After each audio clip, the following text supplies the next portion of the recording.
Hello friends, welcome to study कर। आज है 7 अप्रैल और आज हम डिस्कस करेंगे 7 अप्रैल से रिलेटेड करंट अफेयर्स को, जो कि आपके एग्जाम के लिए बहुत ही इंपॉर्टेंट होगा। साथियों, अगर आपने अभी तक स्टडी कर को सब्सक्राइब नहीं किया है तो सब्सक्राइब कर लें और बेल आइकन दबाना बिल्कुल ना भूलें।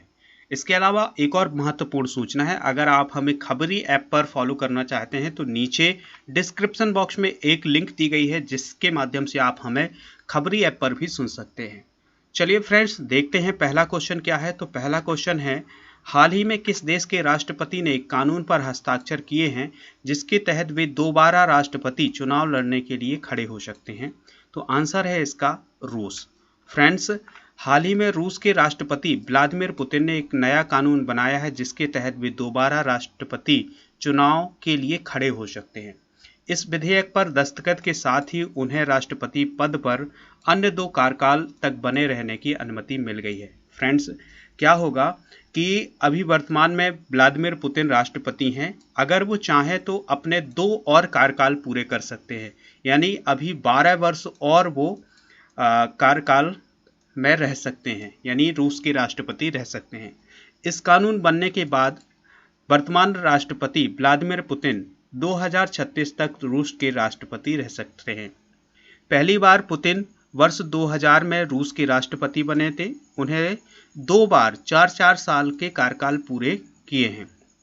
फ्रेंड्स, इसके बाद वे 2012 में फिर से रूस के राष्ट्रपति बने। इसके बाद 2018 में हुए चुनाव में भी उन्होंने जीत हासिल की। अब उनका कार्यकाल 2024 तक है, यानी 6 साल का कार्यकाल होता है रूस में किसी भी राष्ट्रपति का। तो अब ये 2024 तक राष्ट्रपति रह सकते हैं। इसके अलावा अगर वो चाहें तो 2036 तक, यानी 2 और कार्यकाल पूरे कर सकते हैं। चलिए फ्रेंड, नेक्स्ट क्वेश्चन देखते हैं। बहुत ही इंपॉर्टेंट क्वेश्चन है, किस देश की महिला क्रिकेट टीम ने सबसे अधिक वनडे जीत दर्ज करने का विश्व रिकॉर्ड बनाया है? तो आंसर है इसका ऑस्ट्रेलिया। फ्रेंड्स, हाल ही में ऑस्ट्रेलिया महिला क्रिकेट टीम ने 4 अप्रैल 2021 को लगातार सबसे अधिक एक दिवसीय जीत दर्ज करने का विश्व रिकॉर्ड बनाया है। ऑस्ट्रेलिया की महिला क्रिकेट टीम ने न्यूजीलैंड को 6 विकेट से हराया और लगातार 22वीं जीत हासिल की है। फ्रेंड्स, अभी तक ऐसा कारनामा कोई पुरुष टीम भी नहीं कर पाई है। इसके पहले ऑस्ट्रेलिया की ही पुरुष क्रिकेट टीम ने वर्ष 2003 में लगातार 21 मैच जीते थे और किसकी कप्तानी में जीते थे? रिकी पॉन्टिंग की कप्तानी में जीते थे। फ्रेंड्स, चलिए नेक्स्ट क्वेश्चन देखते हैं। भारत सरकार द्वारा इस वर्ष अप्रैल में किसकी जयंती को सार्वजनिक अवकाश घोषित किया है? तो आंसर है इसका डॉक्टर भीमराव अंबेडकर की जयंती को सार्वजनिक अवकाश घोषित किया है। फ्रेंड्स, हाल ही में केंद्र सरकार ने डॉक्टर भीमराव अंबेडकर की 130वीं जयंती मनाने के लिए 14 अप्रैल 2021 को सार्वजनिक अवकाश घोषित किया है। फ्रेंड्स, बात करते हैं डॉक्टर भीमराव अंबेडकर की, तो वो एक भारतीय न्यायविद, अर्थशास्त्री, राजनीतिज्ञ और समाज सुधारक थे। डॉक्टर भीमराव अंबेडकर का जन्म 14 अप्रैल 1891 को हुआ था।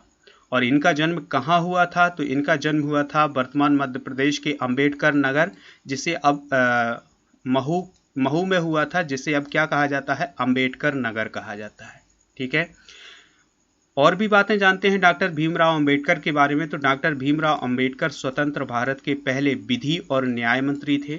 उन्हें भारतीय संविधान के जनक के रूप में जाना जाता है। डॉक्टर भीमराव अंबेडकर को वर्ष 1990 में भारत रत्न से भी सम्मानित किया गया है। फ्रेंड्स, चलिए नेक्स्ट क्वेश्चन देखते हैं।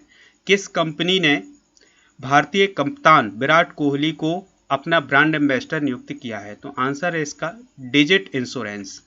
फ्रेंड, हाल ही में डिजिट इंश्योरेंस कंपनी ने क्रिकेटर विराट कोहली को अपना ब्रांड एम्बेसडर बनाया है। विराट कोहली ने पूर्व में डिजिट इंश्योरेंस में अपना निवेश किया था। इसके पहले विराट कोहली ने डिजिट इंश्योरेंस में कुछ निवेश किया था। डिजिट इंश्योरेंस एक सामान्य बीमा कंपनी है जिसकी स्थापना 2017 में हुई थी। इसका मुख्यालय पुणे में है। ठीक है, और यह एक प्राइवेट कंपनी है। चलिए फ्रेंड, नेक्स्ट क्वेश्चन देखते हैं। हाल ही में किस देश में पुरुष बॉक्सिंग चैंपियनशिप 2023 की मेजबानी की घोषणा की गई है? तो आंसर है इसका उज्बेकिस्तान। फ्रेंड्स, हाल ही में अंतर्राष्ट्रीय मुक्केबाजी संघ के अध्यक्ष उमर क्रेमलेव ने उज्बेकिस्तान की यात्रा के दौरान यह आधिकारिक घोषणा की है कि पुरुष विश्व बॉक्सिंग चैंपियनशिप 2023 उज्बेकिस्तान की राजधानी ताशकंद शहर में किया जाएगा। ठीक है, उज्बेकिस्तान की राजधानी क्या है? ताशकंद है। उज्बेकिस्तान के राष्ट्रपति कौन है? Shavkat Mirziyoyev.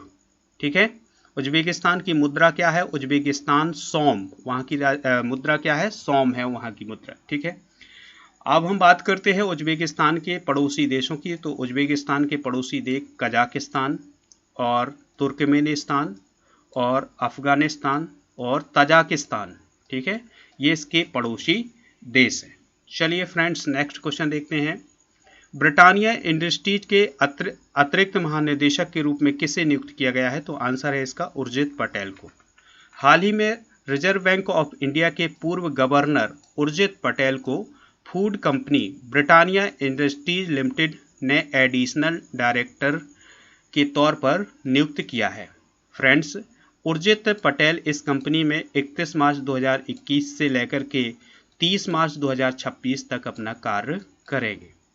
बात करें उर्जित पटेल की, तो उर्जित पटेल ने आरबीआई यानी रिजर्व बैंक ऑफ इंडिया के गवर्नर के रूप में 2016 से 2018 तक कार्य किया है। फ्रेंड्स, आपको बता दें कि उर्जित पटेल के कार्यकाल के दौरान ही नोटबंदी जैसा ऐतिहासिक फैसला लिया गया था। इसके बाद उन्होंने यानी उर्जित पटेल ने 2018 में आरबीआई के गवर्नर के पद से इस्तीफा दे दिया था। फ्रेंड्स, आपको बताना है कि आरबीआई का मुख्यालय कहाँ है और आरबीआई की स्थापना कब हुई थी, ये बात आप हमें कमेंट बॉक्स में ज़रूर बताएंगे। चलिए फ्रेंड्स, नेक्स्ट क्वेश्चन देखते हैं। बंगाल की खाड़ी में शुरू हुए नौसैनिक ड्रिल ला पैरोज अभ्यास में कौन कौन से देश शामिल हो रहे हैं? तो आंसर है इसका ऑस्ट्रेलिया, जापान और अमेरिका। ये तीनों देश लॉ पैरोज अभ्यास में शामिल हो रहे हैं। इसके अलावा भारत भी इस अभ्यास में शामिल हो रहा है। फ्रेंड्स, हाल ही में बंगाल की खाड़ी में नौसैनिक ड्रिल ला पैरोज अभ्यास शुरू हो गया है। इस अभ्यास में भारत के अलावा अन्य क्वाड देश 4 देशों का एक समूह है और इस क्वाड देशों में कौन कौन से शामिल हैं? कौन कौन से देश शामिल हैं? ऑस्ट्रेलिया, जापान, अमेरिका और भारत। तो आपके एग्ज़ाम में पूछा जा सकता है, क्योंकि ये अभी हाल ही में बना हुआ एक संगठन है। तो क्वाड देशों में कितने देश शामिल हैं? 4 देश शामिल हैं। तो उन देशों के नाम जरूर याद रखना है आपको। क्वाड का अर्थ ही 4 होता है, तो क्वाड का अर्थ 4 होता है। तो 4 देश कौन कौन से हैं? 4 देशों का जो समूह बना है, अभी हाल ही में इसकी बैठक भी हुई थी। तो क्वाड देशों में कौन कौन है? इंडिया है और ऑस्ट्रेलिया है, इसके अलावा जापान है और इसके अलावा कौन है? अमेरिका है। तो ये 4 देश हैं क्वाड देशों में। ठीक है, तो इन्हीं क्वाड देशों का एक नौसैनिक अभ्यास शुरू कहाँ हुआ है? बे ऑफ बंगाल में। और उस अभ्यास का नाम क्या है? लॉ पैरोज। क्या नाम है? लॉ पैरोज। ठीक है, यह अभ्यास 5 अप्रैल से 7 अप्रैल के बीच आयोजित किया जा रहा है। फ्रेंड्स, चलिए नेक्स्ट क्वेश्चन देखते हैं। बहुत ही इंपॉर्टेंट क्वेश्चन है। हाल ही में किसे बीसीसीआई की एंटी करप्शन यूनिट का प्रमुख बनाया गया है? तो आंसर है इसका शब्बीर खंडवाला को।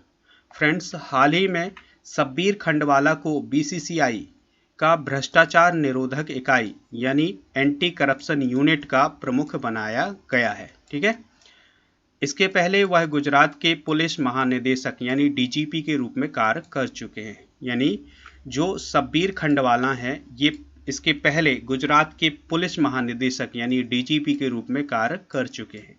यहाँ पर बात आई है बीसीसीआई की।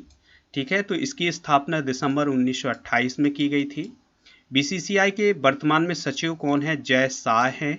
बीसीसीआई के अध्यक्ष कौन है वर्तमान में? सौरभ गांगुली हैं।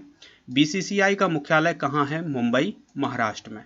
फ्रेंड्स, ये जानकारी आपको कैसी लगी, ये आप हमें कमेंट बॉक्स में बताएं। इस लेक्चर को ज़्यादा से ज़्यादा लोगों तक शेयर करें, चैनल को सब्सक्राइब कर लें। मिलते हैं नेक्स्ट लेक्चर में। जय हिंद।